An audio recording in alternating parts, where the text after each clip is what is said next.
ফেব্রুয়ারিতেই নির্বাচনের জন্য প্রস্তুত সরকার। জাতিসংঘ মহাসচিবের সঙ্গে বৈঠকে প্রধান উপদেষ্টা। রোহিঙ্গা ইস্যুতে নিউ ইয়র্কে উচ্চ পর্যায়ের সম্মেলন আজ। গাজায় যুদ্ধ বন্ধে যুক্তরাষ্ট্রের শান্তি চুক্তি প্রস্তাবের সম্মতি ইসরায়েলের, জানালেন ট্রাম্প। হামাস রাজি না হলে অভিযান চলবে, হুঁশিয়ারি নেতানিয়াহুর। ইউক্রেনকে টমাহক ক্ষেপণাস্ত্র দিতে পারে যুক্তরাষ্ট্র। কিয়েভে মিসাইল পৌঁছালে ইউরোপীয় যুদ্ধের সতর্কতা ক্রেমলিনের। ন্যাটোর ওপরও হামলার হুঁশিয়ারি পুতিনের। এবং আফগানিস্তানে আবারও কঠোর বিধিনিষেধ তালেবান প্রশাসনের। এবার সারা দেশে বন্ধ করা হলো টেলিকমিউনিকেশন ও ইন্টারনেট সংযোগ। পুরো বিশ্ব থেকে বিচ্ছিন্ন হওয়ার শঙ্কা।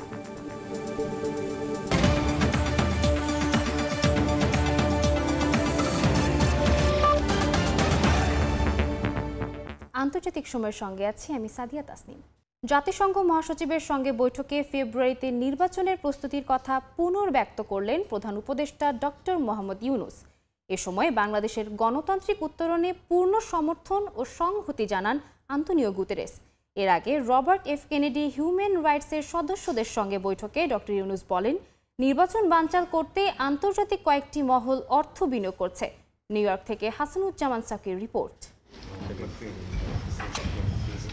জাতিসংঘ মহাসচিব অ্যান্টোনিও গুতেরেসের দেয়া প্রাতরাশ সভায় যোগ দিয়েছিলেন অন্তর্বর্তী সরকারের প্রধান উপদেষ্টা প্রফেসর মোহাম্মদ ইউনূস।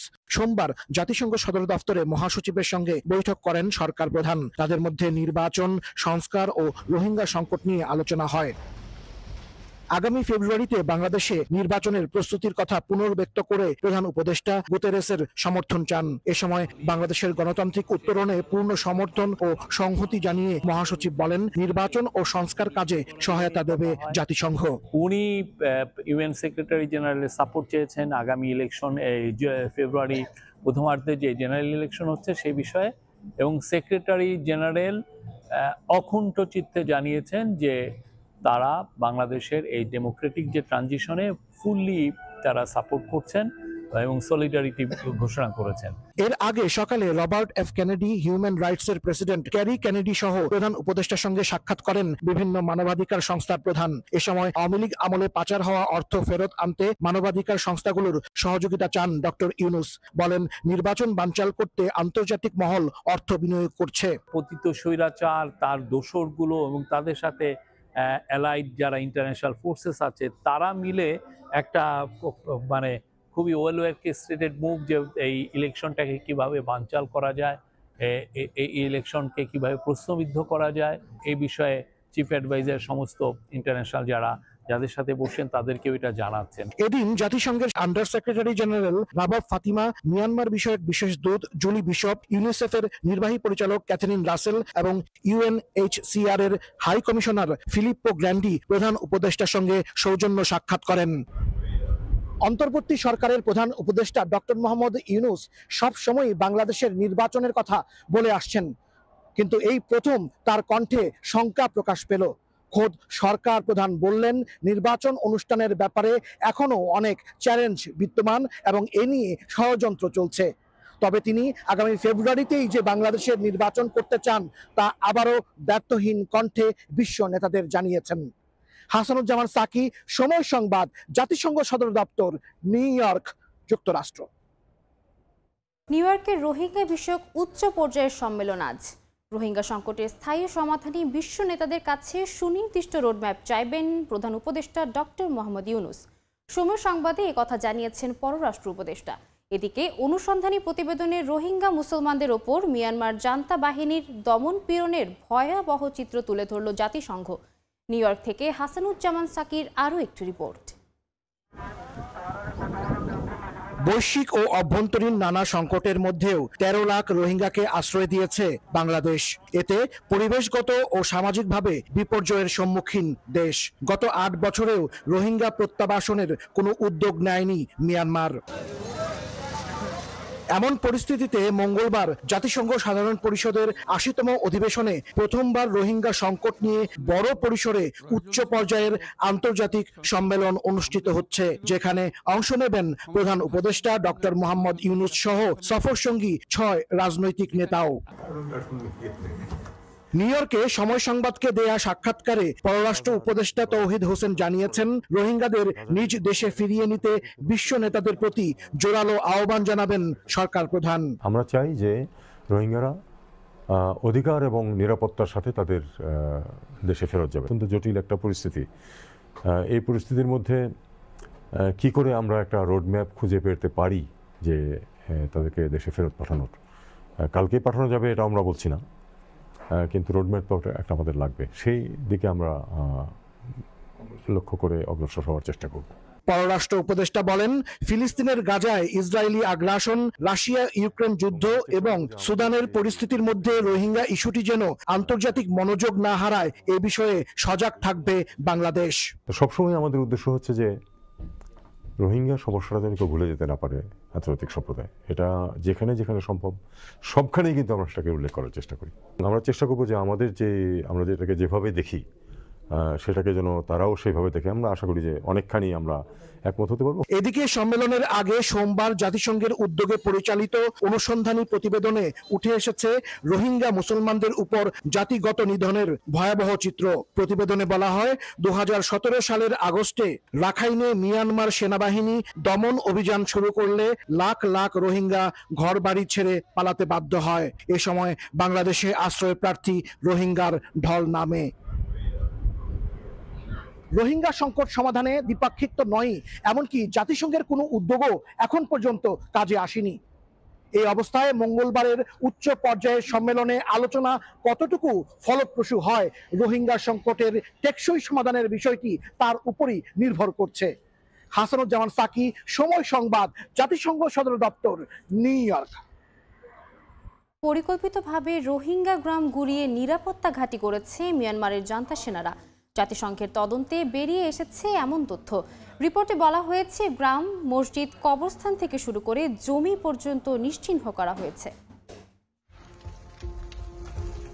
2017 সালের আগস্টে মিয়ানমারের রাখাইনে সেনা অভিযানে লাখ লাখ রোহিঙ্গাকে উচ্ছেদ করা হয়। জাতিসংঘ একে জাতিগত নিধনের পাঠ্যপুস্তকীয় উদাহরণ বলে আখ্যা দিয়েছিল। এমনকি বর্তমানে প্রায় 13 লাখ রোহিঙ্গা বাংলাদেশে শিবিরে অবস্থান করছে। জাতিসংঘের তদন্ত সংস্থা IIMM এর নতুন রিপোর্টে বলা হয়েছে, রোহিঙ্গাদের জমি দখল করে সেনারা ঘাঁটি, পাকা ভবন, রাস্তা আর হেলিপ্যাড বানিয়েছে। ইনদিন গ্রামে 2018 সালে রোহিঙ্গা হত্যার পর সেখানকার বসতি ভেঙে সামরিক স্থাপনা গড়ে তোলা হয়েছে। তদন্তে দেখা গেছে, বেসরকারি প্রতিষ্ঠান ও শ্রমিকরা রাষ্ট্রীয় চুক্তিতে গ্রাম গুঁড়িয়ে নতুন অবকাঠামো নির্মাণে জান্তা সেনাদের সহায়তা করেছে। রিপোর্টে স্যাটেলাইট চিত্র, প্রত্যক্ষদর্শীর বর্ণনা আর নথির ভিত্তিতে প্রমাণ উপস্থাপন করা হয়েছে। তবে অর্থ সংকটে ভুগছে IIMM। সংস্থাটি জানিয়েছে, পর্যাপ্ত তহবিল না পেলে আগামী বছর তারা প্রমাণ সংগ্রহের কাজ চালিয়ে যেতে পারবে না। এদিকে চলমান সংঘাতে রোহিঙ্গাদের আবারও সহিংসতা ও বাস্তুচ্যুতির ঝুঁকি বাড়ছে। নাদিম মারজান, সময় সংবাদ। গাজায় যুদ্ধ বন্ধে ওয়াশিংটনের দেয়া 20 দফা শান্তি চুক্তি পরিকল্পনায় সম্মতি জানিয়েছেন ইসরায়েলি প্রধানমন্ত্রী নেতানিয়াহু। হোয়াইট হাউসের সংবাদ সম্মেলনে বিষয়টি ঘোষণা করেন মার্কিন প্রেসিডেন্ট ডোনাল্ড ট্রাম্প। হামাস এই প্রস্তাবে রাজি না হলে গাজায় অভিযান চালিয়ে যাওয়ার হুঁশিয়ারি দিয়েছেন নেতানিয়াহু। পরিকল্পনাটি গুরুত্বের সঙ্গে বিবেচনা করছে হামাসও। তবে গাজার সাধারণ মানুষ এটিকে ট্রাম্পের প্রহসন হিসেবেই দেখছেন। এর মধ্যেই দখলদার বাহিনীর হামলায় একদিনে অন্তত 33 ফিলিস্তিনি নিহত হয়েছেন। গাজা যুদ্ধ বন্ধে 20 দফা পরিকল্পনার প্রস্তাব দিয়েছে যুক্তরাষ্ট্র। এতে বলা হয়েছে, গাজা অস্থায়ী টেকনোক্র্যাট সরকারের অধীনে চলবে এবং ইসরায়েল অঞ্চলটি দখল বা সংযুক্ত করবে না। কাউকে গাজা ছাড়তে বাধ্য করা হবে না, পুনর্নির্মাণে সহায়তাও দেয়া হবে। পরিকল্পনা মানলে যুদ্ধ তাৎক্ষণিকভাবে থামবে। 72 ঘন্টার মধ্যে সব জিম্মি ফেরত আসবে এবং ইসরায়েল মুক্তি দেবে 2000-এর বেশি ফিলিস্তিনি। একই সঙ্গে সামরিক অভিযান স্থগিত থাকবে, ধাপে ধাপে সেনা প্রত্যাহার করা হবে এবং শান্তির প্রতিশ্রুত হামাস সদস্যদের সাধারণ ক্ষমা দেয়া হবে। নিরাপত্তায় কাজ করবে আঞ্চলিক ও আন্তর্জাতিক বাহিনী, আর ইসরায়েল ফিলিস্তিন সংলাপে মধ্যস্থতা করবে যুক্তরাষ্ট্র। স্থানীয় সময় রোববার হোয়াইট হাউসে ইসরায়েলি প্রধানমন্ত্রী বিনিয়ামিন নেতানিয়াহুর সঙ্গে বৈঠকের পর সংবাদ সম্মেলনে প্রেসিডেন্ট ডোনাল্ড ট্রাম্প জানান, পরিকল্পনায় সম্মতি দিয়েছেন নেতানিয়াহু। হামাসকেও প্রস্তাব মেনে নেয়ার আহ্বান জানান তিনি। এ সময় হামাস রাজি না হলে গাজায় অভিযান চালিয়ে যাওয়ার হুঁশিয়ারি দেন নেতানিয়াহু। একই সঙ্গে দোহায় হামলার ঘটনায় কাতারের কাছে দুঃখ প্রকাশ করেন তিনি, যা দুই দেশের সম্পর্কে নতুন করে উষ্ণতার ইঙ্গিত দিচ্ছে। মার্কিন পরিকল্পনাকে গুরুত্ব সহকারে বিবেচনা করা হচ্ছে বলে জানিয়েছে হামাস। তবে রাজনৈতিক বিশ্লেষকরা একে হামাসের আত্মসমর্পণের চাপ হিসেবে দেখছেন। গাজার বাসিন্দারা বলছেন এটি ট্রাম্পের নিছক প্রহসন। ফিলিস্তিনি ইসলামী জিহাদ একে অঞ্চল ধ্বংসের ষড়যন্ত্র বলে অভিহিত করেছে। অন্যদিকে সৌদি আরব, জর্ডান, মিশর, আরব আমিরাত, ইতালি ও ফ্রান্সের পাশাপাশি ফিলিস্তিনি কর্তৃপক্ষও এই পরিকল্পনাকে স্বাগত জানিয়েছে। এমন পরিস্থিতির মধ্যেই গাজায় অব্যাহত রয়েছে ইসরায়েলি হামলা। নির্বিচারে বোমাবর্ষণে প্রাণ হারাচ্ছেন সাধারণ ফিলিস্তিনিরা। এর সঙ্গে খাদ্য পানির তীব্র সংকট যোগ হয়ে মানবিক বিপর্যয় আরও গভীর হচ্ছে। নাদিম মারজান, সময় সংবাদ। রাস্তায় আশ্রয় নিয়েছেন গাজার হাজারো বাস্তুচ্যুত মানুষ। বেঁচে থাকার লড়াইয়ে এক মুঠো খাবার আর সামান্য আশ্রয়ের জন্য দিন কাটাচ্ছেন তারা। যুদ্ধ তাদের জীবনের সবকিছু কেড়ে নিয়েছে বলেও জানান গাজা থেকে পালিয়ে যাওয়া বাসিন্দারা।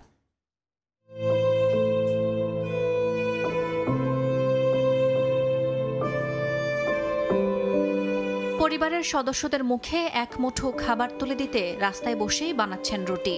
এই দৃশ্য গাজা থেকে পালিয়ে বাঁচা প্রতিটি মানুষের দৈনন্দিন টিকে থাকার সংগ্রামের। দখলদার ইসরায়েলি বাহিনীর তাণ্ডবে প্রতিদিন বাস্তুচ্যুত হচ্ছেন হাজার হাজার ফিলিস্তিনি। গাড়ি, ভ্যান, সাইকেল কিংবা পায়ে হেঁটেই পরিবারগুলো বেরিয়ে পড়ছে দক্ষিণে নিরাপদ আশ্রয়ের খোঁজে। ইসরায়েলি হামলার মুখে গাজা সিটি থেকে পালিয়ে যান সামার আবদেল জাওয়াদ নামের এই নারী। 5 দিন ধরে পরিবার নিয়ে এক টুকরো কাপড় ও কাঠের খুঁটি দিয়ে বানানো ছোট্ট এক তাঁবুতে রয়েছেন তিনি। সন্তানদের জন্য নেই পোশাক, পর্যাপ্ত খাবার কিংবা পানি। আমরা ক্লান্ত, সত্যি এই জীবনে আমরা আর পারছি না। পড়াশোনা নেই, খাবার নেই, কাপড় নেই। আমার সন্তানরা সবকিছু থেকে বঞ্চিত। যুদ্ধ বন্ধ হোক, শুধু আমাদের শিশুদের জন্য হলেও এই যুদ্ধ থামুক। জাতিসংঘ বলছে কয়েক লাখ মানুষ গাজা সিটি ছেড়ে দক্ষিণে পালিয়েছে, কিন্তু সেখানেও জায়গা সংকট, হাজারো মানুষ ঠাঁই নিয়েছেন অস্থায়ী তাঁবুতে। ইসরায়েলের দাবি হামাস দমনই তাদের উদ্দেশ্য। তবে বাস্তুচ্যুত ফিলিস্তিনিরা বলছেন এই যুদ্ধের সবচেয়ে বড় মূল্য দিচ্ছে নিরীহ নারী ও শিশুরা। ইয়াসমিন অনন্যা, সময় সংবাদ। ইউক্রেনকে টমাহক ক্ষেপণাস্ত্র সরবরাহ নিয়ে ভাবছে মার্কিন প্রশাসন। তবে এই মিসাইল কিয়েভে পৌঁছালে যুদ্ধ ইউরোপের ভেতরেও ছড়িয়ে পড়তে পারে বলে সতর্ক করেছে ক্রেমলিন। এমনকি ন্যাটো মিত্রদের ওপরও রুশ হামলার ঝুঁকি তৈরি হবে বলে হুঁশিয়ারি দিয়েছেন president Vladimir Putin. Tomahawk cruise missile হল যুক্তরাষ্ট্রের অন্যতম আধুনিক ক্ষেপণাস্ত্র।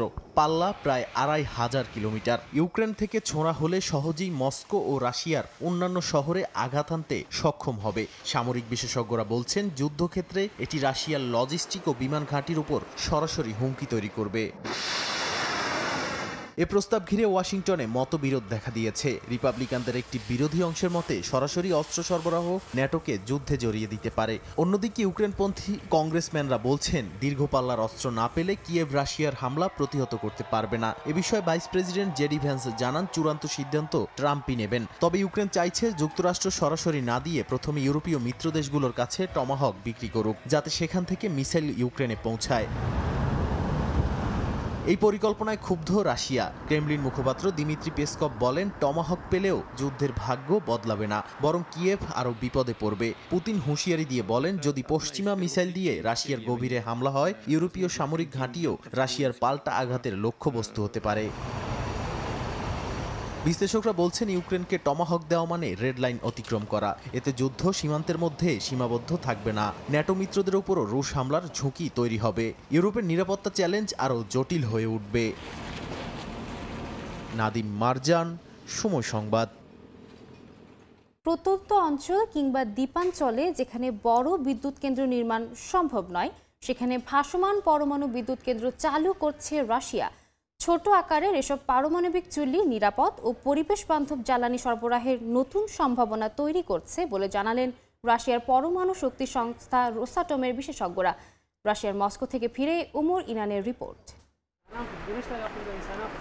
বিশ্বের অনেক অঞ্চলেই এখনো পৌঁছায়নি বিদ্যুৎ। মূলত বড় আকারের বিদ্যুৎ কেন্দ্র স্থাপনে অর্থনৈতিকভাবে সক্ষমতা না থাকায় বঞ্চিত তারা।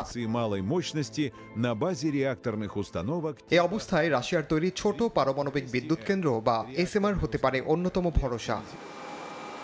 রাশিয়ার পরমাণু শক্তি সংস্থা রোসাটমের তৈরি এই স্মল নিউক্লিয়ার পাওয়ার প্ল্যান্ট বা এসএনপিপি স্থলভিত্তিক তো বটেই, ভাসমানভাবেও স্থাপন করা যায়। সর্বশেষ প্রযুক্তি RITM সিরিজ রিঅ্যাক্টর ব্যবহার করে তৈরি এসব প্ল্যান্ট টানা 60 বছর পর্যন্ত বিদ্যুৎ সরবরাহ করতে সক্ষম বলে দাবি রোসাটমের কর্মকর্তাদের। বিশেষ করে প্রত্যন্ত উপকূলীয় এলাকা কিংবা দ্বীপে যেখানে এখনো ডিজেল ভিত্তিক বিদ্যুৎ কেন্দ্র চলছে, সেখানে পরিবেশ বান্ধব বিকল্প হতে পারে এই প্রকল্প। বিদ্যুৎ উৎপাদন ছাড়াও তাপ সরবরাহ, পানি লবণমুক্তকরণ, এমনকি তরলীকৃত গ্যাস ও হাইড্রোজেন উৎপাদনেও কাজে লাগানো সম্ভব বলে জানালেন রোসাটমের বিশেষজ্ঞরা। শুধু বিদ্যুৎ উৎপাদন নয়, টেকসই উন্নয়ন, জলবায়ু পরিবর্তন মোকাবিলা এবং শিল্পায়নের পথে ছোট পারমাণবিক বিদ্যুৎ কেন্দ্র নতুন অধ্যায় সূচনা করতে পারে বলেই মনে করছে রাশিয়া। ওমর ইনান, সময় সংবাদ, রাশিয়া।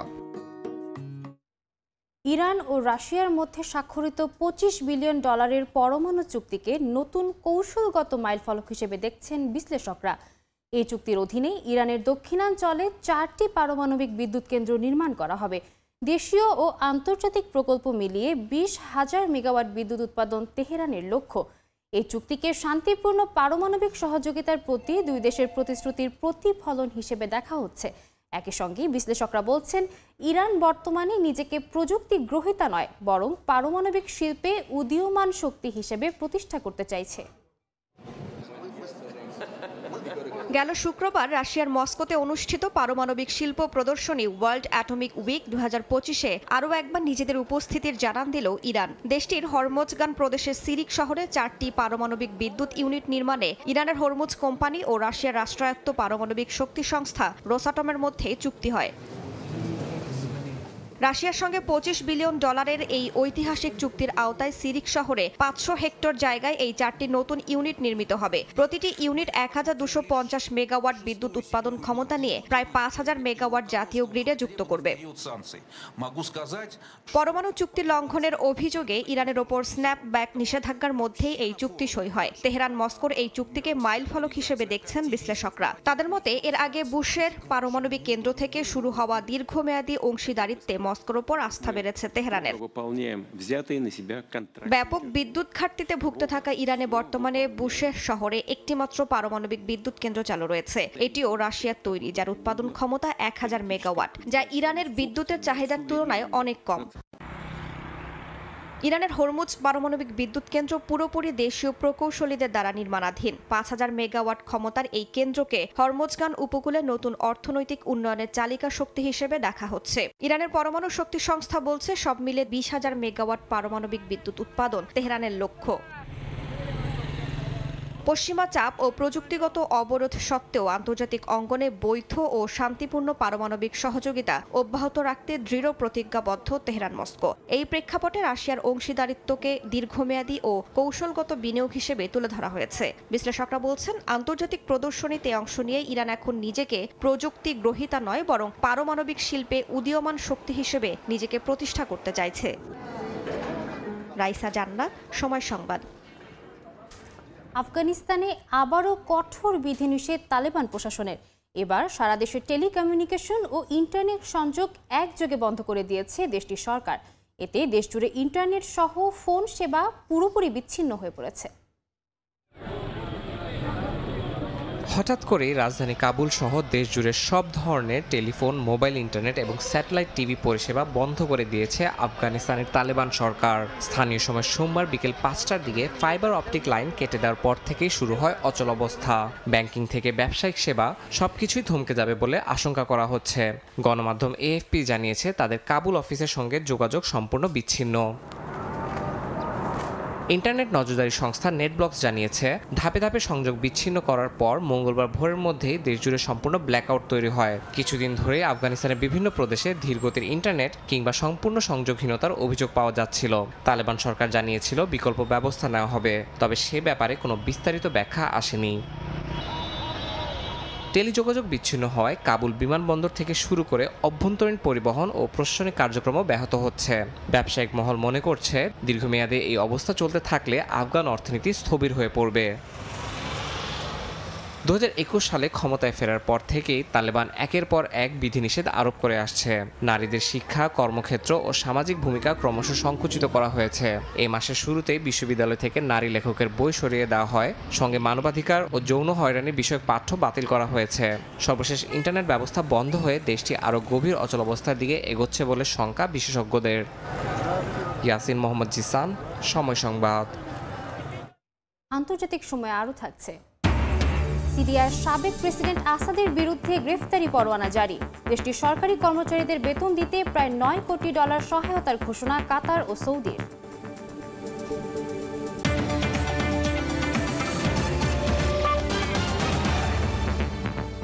আজ শারদীয় দুর্গোৎসবের মহা অষ্টমী। পশ্চিমবঙ্গের মণ্ডপে মণ্ডপে চলছে কুমারী পূজা। দুর্গাপূজার সব শেষ খবর জানাতে এই মুহূর্তে কলকাতায় আছেন সহকর্মী সুব্রত আচার্য। সরাসরি চলে যাচ্ছি তার কাছে। দুর্গাপুজোর মহানগরী কলকাতা থেকে সময় টেলিভিশনের সকল দর্শককে মহা অষ্টমীর শুভেচ্ছা। আজকের এই দিনটি সনাতন ধর্মাবলম্বীদের জন্য অত্যন্ত তাৎপর্যপূর্ণ।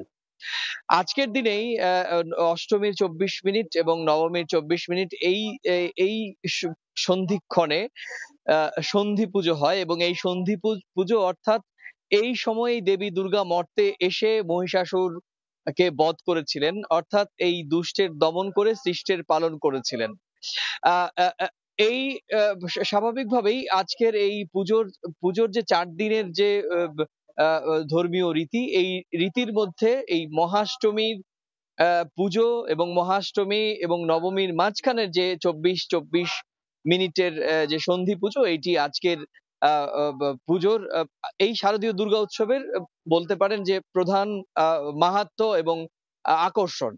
সকাল থেকেই আজকের সেই মহাষ্টমীর পুজোর সেই আয়োজন মণ্ডপে মণ্ডপে শুরু হয়েছে। আমি এই মুহূর্তে উত্তর শহরতলি পানিহাটির একটি মণ্ডপের সামনে দাঁড়িয়ে রয়েছি। আমি আমার পেছনে দেখতে পাচ্ছি যে মহাষ্টমীর যে অঞ্জলি, তার আগে যে মহাষ্টমী পুজো, সেই পুজোর প্রক্রিয়া শুরু করেছেন পুরোহিত মশাই এবং একে একে স্থানীয় অধিবাসীরা আসতে শুরু করেছেন। এই পুজোর পরই মহাষ্টমীর অঞ্জলি, যে অঞ্জলির জন্য সবাই সারা বছর মুখিয়ে থাকেন, সেই অঞ্জলি নেয়ার মধ্য দিয়ে কিন্তু মহাষ্টমীর যে পুজোর যে সেটি কিন্তু সমাপ্তি ঘটবে। এরপর সন্ধি পুজো মধ্য দিয়ে যে মহিষাসুর বধ হয়, অর্থাৎ এই 4 দিনের যে পুজোর গুরুত্বপূর্ণ অংশ, সেটি শুরু হবে স্থানীয় সময় দুপুর 1টায়। জানিয়ে রাখি যে আজকে গতকালের মতো আজকেও কিন্তু আমরা দুপুরের পর কলকাতা আশেপাশে যে শহরতলীয় এলাকাগুলো রয়েছে সেখানে কিন্তু একই রকম ভাবে জনস্রোত দেখতে পারবো। আমরা গত রাতেও দেখেছি যে রাতভর কলকাতার মণ্ডপগুলোতে উপচে পড়া ভিড়। কলকাতা পুলিশ এবং আইন শৃঙ্খলা রক্ষাকারী বাহিনী তারা কাঁধে কাঁধ মিলিয়ে চেষ্টা করেছেন। একদিকে ট্রাফিক ব্যবস্থা, অন্যদিকে এই জনারণ্য, এই সব মিলে কলকাতা পুলিশ কিন্তু প্রায় কার্যত হিমশিম খেয়েছে। আপনারা জানেন যে মহালয়া 21 তারিখ, মহালয়ার মধ্য দিয়ে দেবী পক্ষের সূচনা হয়। তারপর মহাষষ্ঠীতে আবহন এবং মহাসপ্তমীতে আমরা দেখি প্রাণ প্রতিষ্ঠার মধ্য দিয়ে দেবীকে মর্তে পুজো শুরু হয় এবং আজকে মহাষ্টমীর এই সন্ধি পুজোর আর কিছুক্ষণ বাদেই স্থানীয় সময় দুপুর 1টার সময় সন্ধি পুজো হবে। এই সন্ধি পুজোকে ঘিরেই কিন্তু এখন সবাই উৎসুক। যারা সনাতন ধর্মের মানুষ রয়েছেন তারা কিন্তু এখন মুখিয়ে রয়েছেন অঞ্জলি দেওয়ার পর। আপনি জানিয়ে রাখি যে এবার কিন্তু পশ্চিমবঙ্গ রাজ্য প্রশাসনের পক্ষ থেকে যেটি বলা হয়েছে, সরকারিভাবেই রাজ্যের জেলাগুলোতে এখনো পর্যন্ত 45,000-এর মতো দুর্গা মণ্ডপে পুজো হচ্ছে এবং এছাড়াও বাড়ির পুজো তো রয়েছেই। শুধুমাত্র কলকাতা শহরে 2800 পুজো হচ্ছে ফোরাম ফর দুর্গা উৎসব কমিটির নথিভুক্ত। এছাড়াও বেশ কিছু নিবন্ধিত হয়নি এমন পুজোর সংখ্যাও 3 থেকে 400 মতো রয়েছে। তো সব মিলিয়ে মহাষ্টমীর এই মহাষ্টমীর পুজোর যে শুরুর যে মহেন্দ্রক্ষণ, সে সংক্রান্ত আমার কাছে থাকা সবশেষ তথ্য। দুর্গাপূজার সবশেষ খবর জানতে সরাসরি যুক্ত ছিলাম ভারতে।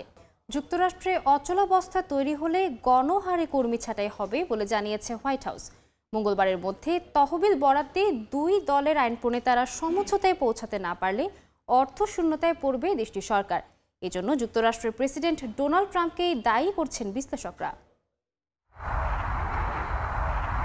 মার্কিন রিপাবলিকানরা শাটডাউন বা অচলাবস্থা তৈরি করে কর্মী ছাঁটাই করতে চাইছে বলে অভিযোগ করেছেন ডেমোক্র্যাট নেতারা। সরকার অচল হলে বিভিন্ন সংস্থার কর্মীদের গণহারে ছাঁটাই করা হবে বলে জানিয়েছে হোয়াইট হাউস। সম্ভাব্য এই ছাঁটাইয়ের জন্য ডেমোক্র্যাটরা দায়ী থাকবেন বলে জানিয়েছেন প্রেসিডেন্ট ডোনাল্ড ট্রাম্প। বিশেষজ্ঞরা মনে করছেন প্রধান দুই দলের রাজনৈতিক মতবিরোধের কারণেই যুক্তরাষ্ট্রে অচলাবস্থা তৈরি হতে যাচ্ছে, আর কর্মী ছাঁটাইয়ের জন্য দায়ী করছেন ডোনাল্ড ট্রাম্পকে। কারণ এক্ষেত্রে তার কথা অনুযায়ী অনড় অবস্থানে রয়েছেন রিপাবলিকান আইন প্রণেতারা। হাউস, সেনেট ও প্রেসিডেন্সি রিপাবলিকানদের নিয়ন্ত্রণেই।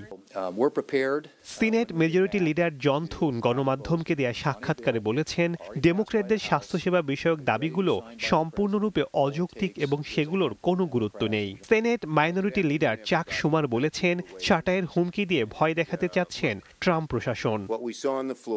নতুন অর্থ বছরের তহবিল বরাদ্দে দুই দলের আইন প্রণেতারা সমঝোতায় পৌঁছাতে না পারলে মঙ্গলবার মধ্যরাতের পর থেকে অর্থশূন্যতায় পড়বে যুক্তরাষ্ট্র সরকার, আর কর্মী ছাঁটাই হলে সরকারের অনেক কর্মসূচি বন্ধ হয়ে যাবে। বিশেষজ্ঞরা মনে করছেন একদিন থেকে এক সপ্তাহ পর্যন্ত অচলাবস্থার খুব বেশি প্রভাব পড়বে না, তবে 2 সপ্তাহ বা তার বেশি হলে দেশের অর্থনীতি বড় আকারে ক্ষতিগ্রস্ত হবে। 2018 সালে ট্রাম্পের প্রথম মেয়াদে 34 দিনের অচলাবস্থার মুখোমুখি হয়েছিল দেশটি। বেতন ছাড়াই ছাঁটাই হয়েছিল ফেডারেল সরকারের প্রায় 8 লক্ষ কর্মী। সে সময় বন্ধ ছিল অধিকাংশ উদ্যান, বর্জ্য নিষ্কাশন, পাবলিক টয়লেট ও তথ্য সেবা। শেখ সাদি মার্জান, সময় সংবাদ। যুক্তরাষ্ট্রের বাইরে নির্মিত যে কোনো চলচ্চিত্রের ওপর 100% শুল্ক আরোপ করার ঘোষণা দিয়েছেন মার্কিন প্রেসিডেন্ট ডোনাল্ড ট্রাম্প। স্থানীয় সময় সোমবার সামাজিক যোগাযোগ মাধ্যম ট্রুথ সোশ্যালে একথা জানান তিনি। ট্রাম্প বলেন, বিদেশি প্রযোজিত সিনেমার কারণে ক্যালিফোর্নিয়া বিশেষভাবে ক্ষতিগ্রস্ত হচ্ছে, তবে এ শুল্ক কবে এবং কিভাবে কার্যকর হবে তা স্পষ্ট করেননি তিনি। বিষয়টি কার্যকর হলে এটি হবে প্রথমবার কোনো সেবার উপর শুল্ক আরোপের নজির। এই ঘোষণায় বিস্ময় প্রকাশ করেছে হলিউড। বিশেষজ্ঞরা বলছেন, কার্যত এমন সিদ্ধান্ত প্রযোজনা বন্ধের মতো পরিস্থিতি তৈরি করবে। তবে এ ধরনের শুল্ক বাস্তবায়ন জটিল এবং প্রেসিডেন্টের এখতিয়ার নিয়েও প্রশ্ন তুলছেন অনেকে।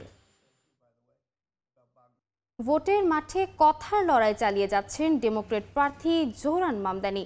নতুন করে গৃহায়ণ সংকট মোকাবিলার প্রস্তুতি দিলেন তিনি। এর আগে নির্বাচনী লড়াই থেকে সরে দাঁড়ান নিউ ইয়র্ক সিটির মেয়র এরিক অ্যাডামস।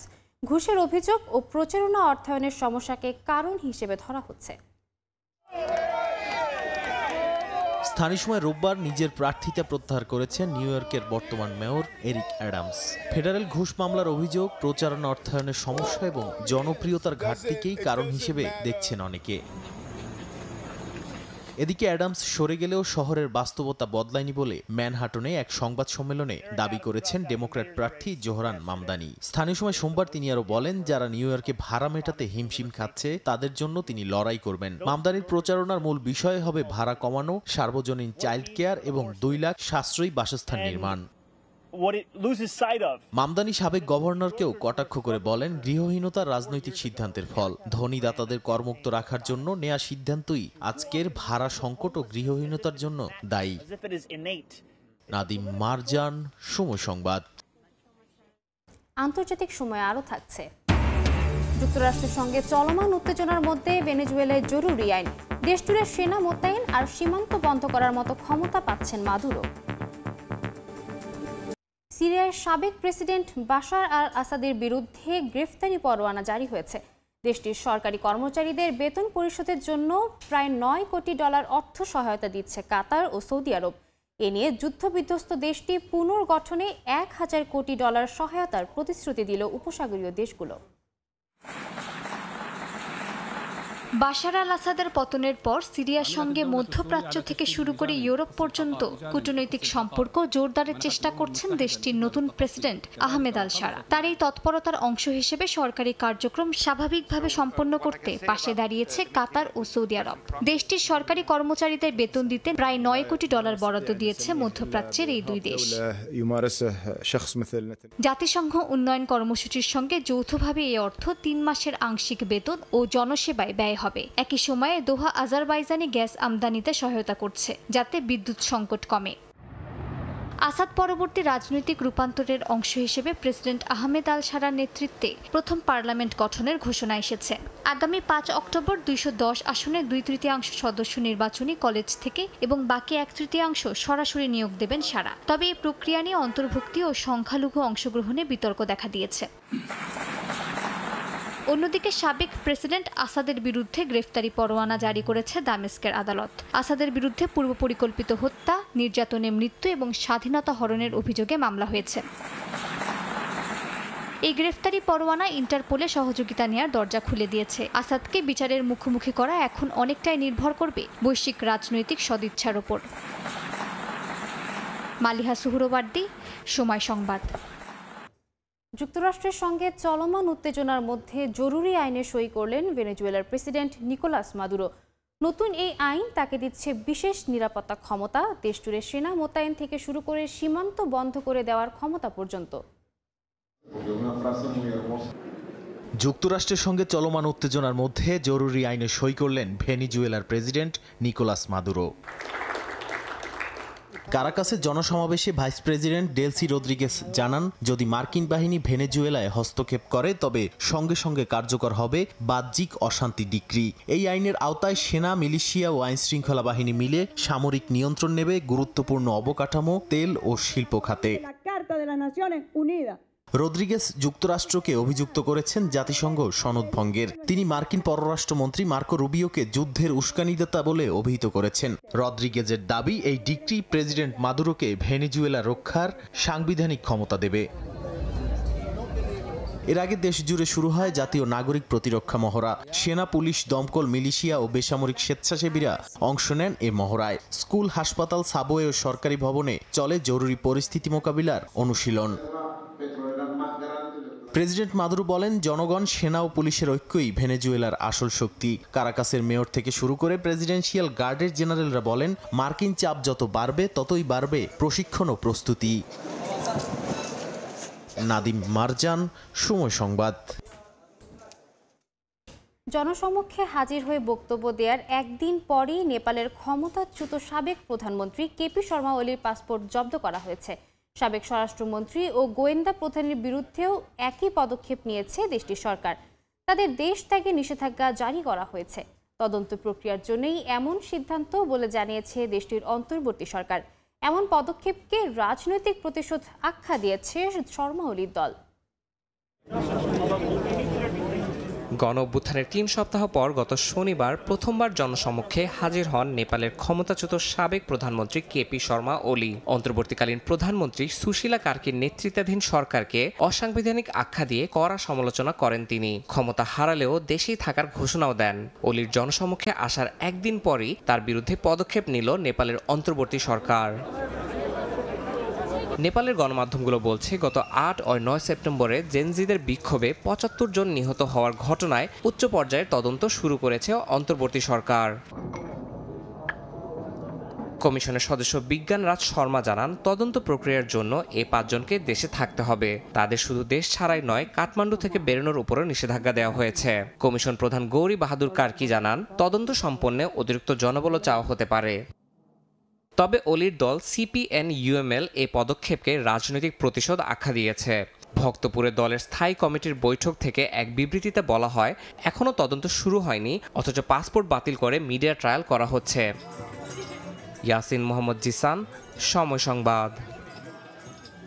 আগামী অক্টোবর থেকে জাপানে একসঙ্গে 3000-এরও বেশি খাদ্য ও পানীয় পণ্যের দাম বাড়তে যাচ্ছে। এ কারণে শঙ্কায় আছে সাধারণ মানুষ থেকে শুরু করে দেশটিতে অধ্যয়নরত বিদেশি শিক্ষার্থীরাও। এদিকে কাঁচামাল আর শ্রম খরচ বেড়ে যাওয়ায় এমন সিদ্ধান্ত নেওয়া ছাড়া আর কোনো উপায় ছিল না বলে দাবি কোম্পানিগুলোর। জাপান থেকে শাকিল মাহমুদের রিপোর্টে বিস্তারিত।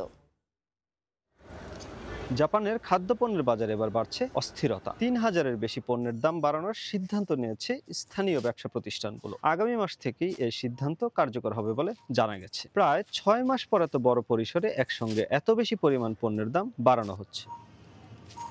৫০০ মিলিলিটার কোকাকোলার দাম বাড়ছে ১৮৩ ইয়েন থেকে ২১৬ ইয়েনে। একইভাবে প্যাকেটজাত স্ন্যাক্স, পানীয়, নুডলস সহ নিত্য প্রয়োজনীয় পণ্যের দাম বাড়ায় দৈনন্দিন কেনাকাটায় পরিবারগুলোর উপর বাড়তি চাপ তৈরি হবে বলে শঙ্কা করা হচ্ছে।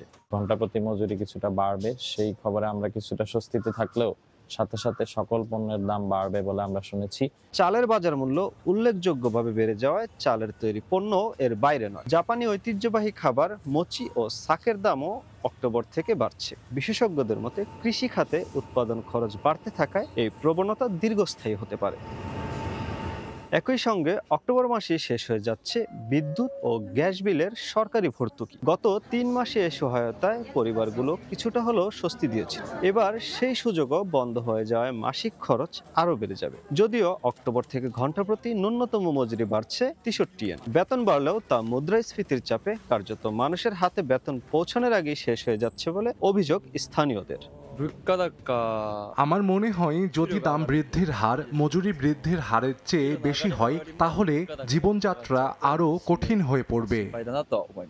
আমরা যারা পরিবার নিয়ে থাকি তারা সবচেয়ে চাপে পড়বো দ্রব্যমূল্যের দাম বাড়লে। বাড়তি চাপের মুখে পড়তে যাচ্ছে বিদেশি শিক্ষার্থীরাও, বিশেষ করে বাংলাদেশি শিক্ষার্থীরা। তাদের অনেকেই পড়াশোনার পাশাপাশি খণ্ডকালীন কাজ করে টিউশন ফি ও জীবনযাত্রার খরচ সামাল দেন। অক্টোবর থেকে শুরু হতে যাওয়া নতুন দফার এই মূল্য বৃদ্ধি সাধারণ পরিবার থেকে শুরু করে বিদেশি শিক্ষার্থী সবার জীবনেই প্রভাব ফেলবে। অর্থনীতিবিদরা বলছেন মজুরি বাড়লেও তা যদি দ্রব্যমূল্যের সাথে পাল্লা দিতে না পারে তাহলে চাপ কমবে না, বরং আরো বাড়বে। মোহাম্মদ শাকিল মাহমুদ, সময় সংবাদ, জাপান। ফিলিপিন্সের পর এবার ভিয়েতনামের উত্তর ও মধ্যাঞ্চলে আঘাত হেনেছে শক্তিশালী টাইফুন বুয়ালয়। শক্তিশালী ঝড়ের তাণ্ডবে ভিয়েতনামে অন্তত ১৯ জনের মৃত্যুর খবর পাওয়া গেছে। আহত হয়েছেন অন্তত ২৯ জন। প্রতিবেশী ফিলিপিন্সে প্রাণহানির সংখ্যা বেড়ে ২৬ জনে দাঁড়িয়েছে। তীব্র বৃষ্টি ও ঝড়ের আঘাতে ভেঙে পড়েছে বহু ঘরবাড়ি, বিদ্যুৎ বিচ্ছিন্ন হয়ে পড়েছে অনেক এলাকা। বন্যা ও ভূমিধসের আশঙ্কায় ভিয়েতনামে জারি করা হয়েছে সতর্কতা।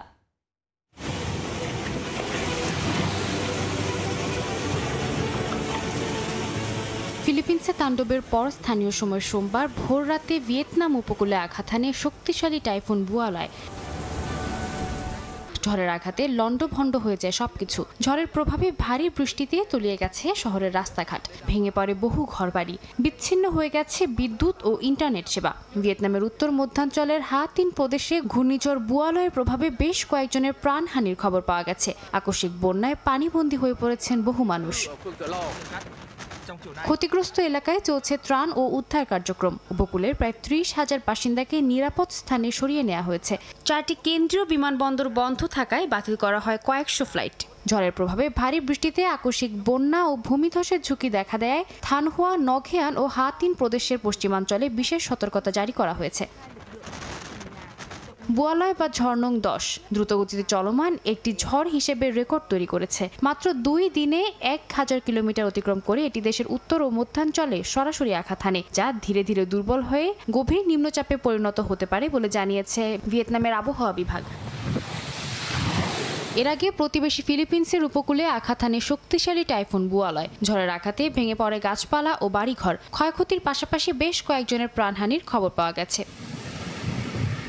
সাদিয়া তাসনিম, সময় সংবাদ।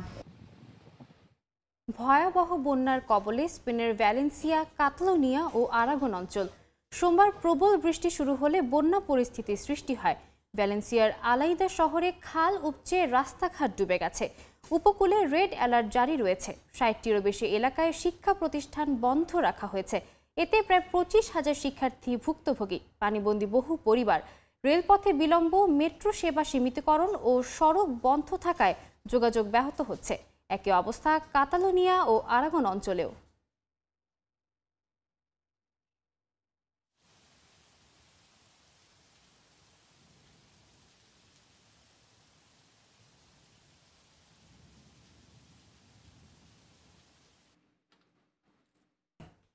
নতুন 4 ভিসা চালু সহ নিয়মে ব্যাপক পরিবর্তন আনল সংযুক্ত আরব আমিরাত। এর পাশাপাশি বেশ কিছু পুরনো ভিসার মেয়াদ, শর্ত ও নিয়মও পরিবর্তন করা হয়েছে।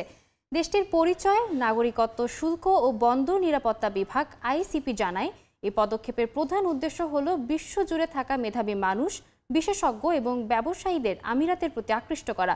বিশেষ করে কৃত্রিম বুদ্ধিমত্তা, প্রযুক্তি, পর্যটন ও বিনোদন খাতকে চাঙ্গা করাই এর মূল লক্ষ্য। এই নতুন নিয়মকানুনগুলো এমনভাবে তৈরি করা হয়েছে যেন যারা আমিরাতে থাকতে, কাজ করতে বা ব্যবসা করতে চান তাদের জন্য সবকিছু সহজ হয়। এর ফলে মানুষের জীবনযাত্রার মান বাড়ার পাশাপাশি ব্যবসা বাণিজ্যের প্রসার ঘটবে। বিশ্ব দরবারে দেশটি আরও এগিয়ে যাবে বলে ধারণা করা হচ্ছে।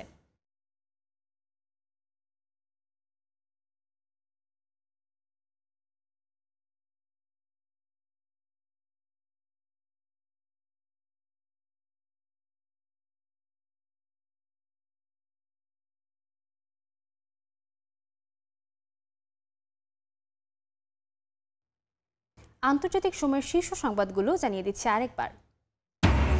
ফেব্রুয়ারিতে নির্বাচনের জন্য প্রস্তুত সরকার। জাতিসংঘ মহাসচিবের সঙ্গে বৈঠকে প্রধান উপদেষ্টা। রোহিঙ্গা ইস্যুতে নিউ ইয়র্কে আজ উচ্চ পর্যায়ের সম্মেলন। এবং গাজায় যুদ্ধ বন্ধে যুক্তরাষ্ট্রের শান্তি চুক্তি প্রস্তাবের সম্মতি ইসরায়েলের, জানালেন ট্রাম্প।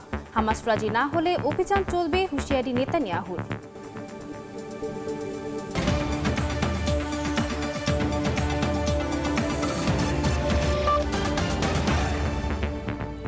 এ ছিল আন্তর্জাতিক সময়। এরপর সময় সংবাদের সঙ্গে থাকবেন মেজবাউল আলিফ। ধন্যবাদ সাদিয়া। সময় সংবাদ নিয়ে ফিরছি কিছুক্ষণ পর, সঙ্গেই থাকুন সময়ের।